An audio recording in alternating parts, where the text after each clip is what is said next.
out of the village on to Canaan.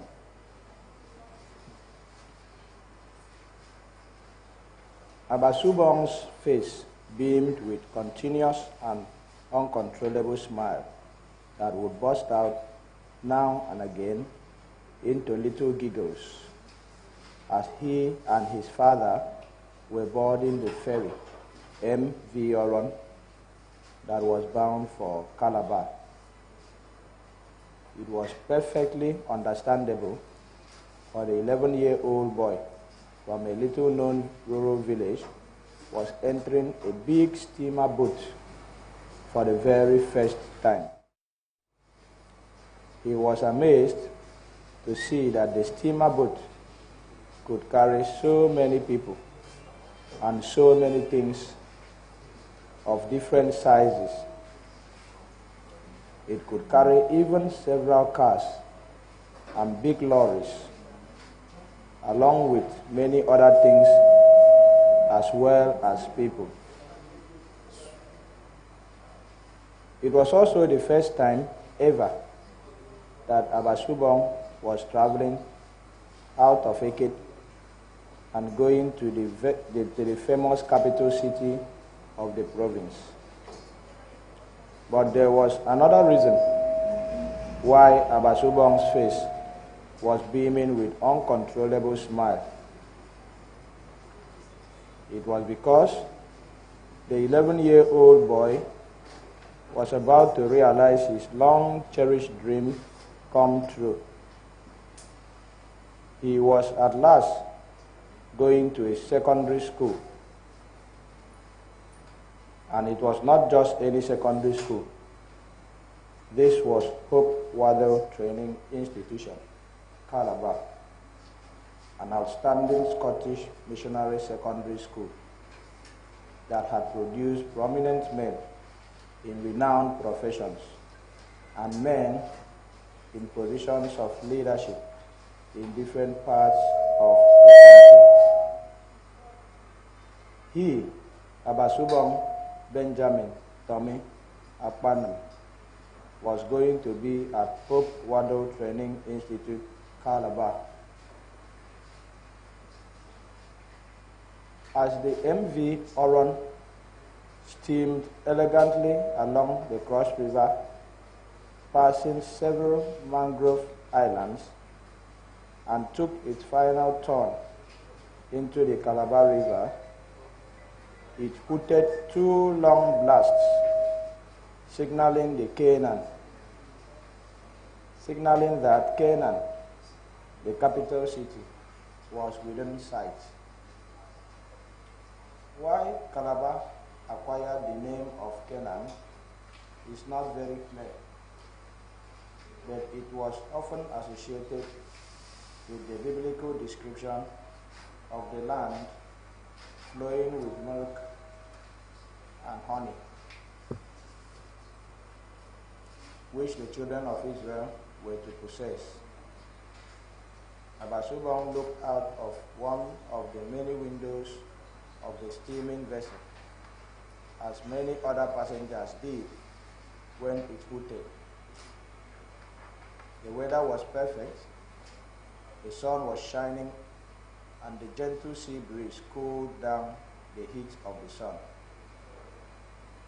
About half a mile away, the Canaan city could clearly be seen on the wooded cliff top. At the bottom of the cliff, along the marina, there were rows of shops, stores, warehouses, boatyards, and other well-constructed buildings with coconut palms, almond trees, and various other tropical trees on both sides of the road. Abasubong just stared with amazement, particularly at those buildings, which made it seem as if he was in a dream world. The tallest and biggest story buildings that Abasubong had ever seen were in Eket main town, and those were only 2 stories. But as MV Oron sailed closer to the Calabar beach, Basubong saw buildings with 4, 6, and even 8 stories. The distance from the beach where the ferry landed to Hope Water, which was on the cliff top, was not more than a couple of miles. But because of the winding road to the top, it took Abasubong and his father, with his luggage, well over an hour and a half to get to the school.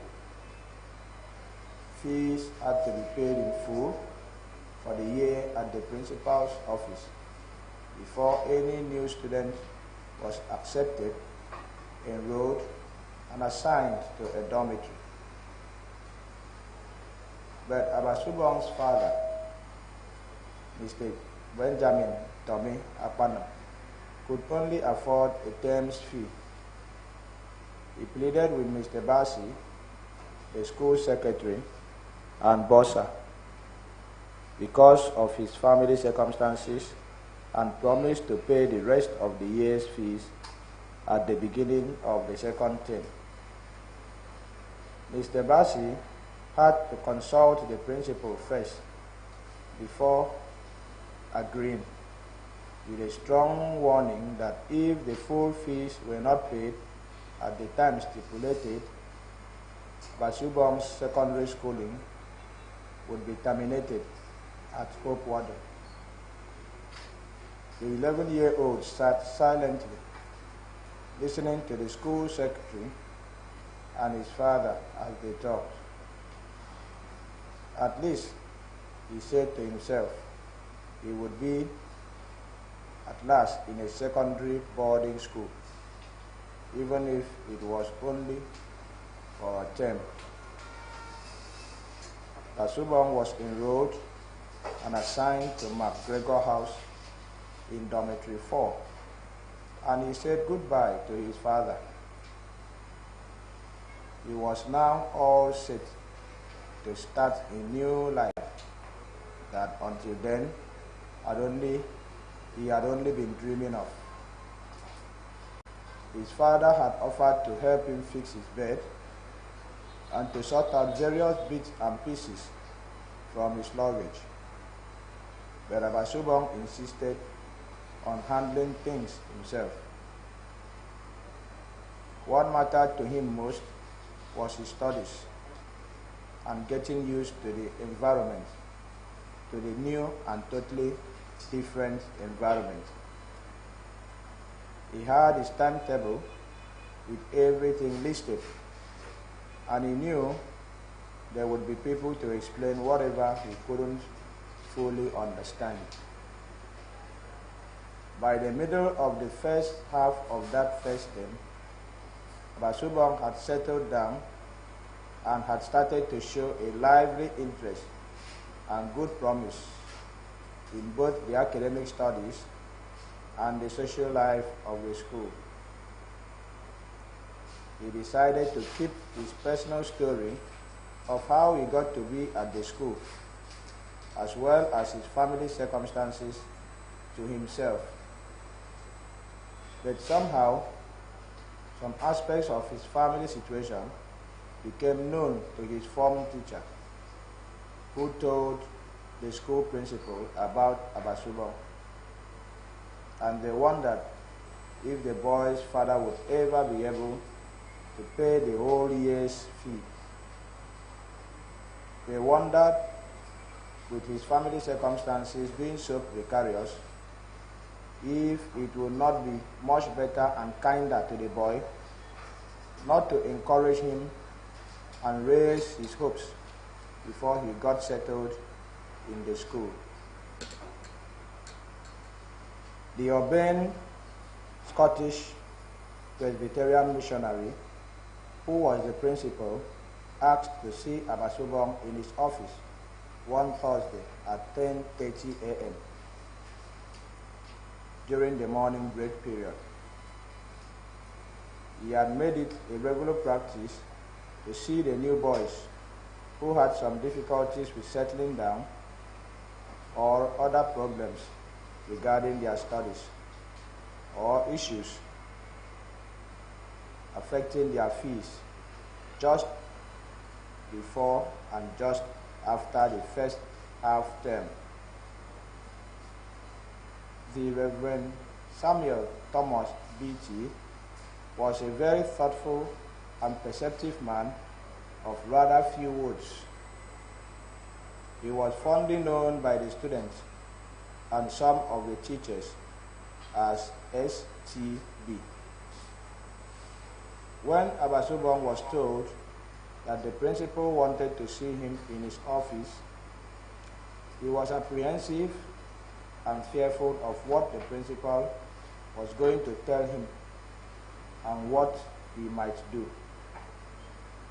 Mr. Bassi, the principal's and school's secretary and bursar, had already told Abasobong's father in Abasobong's presence and in very strong terms the condition of his admission.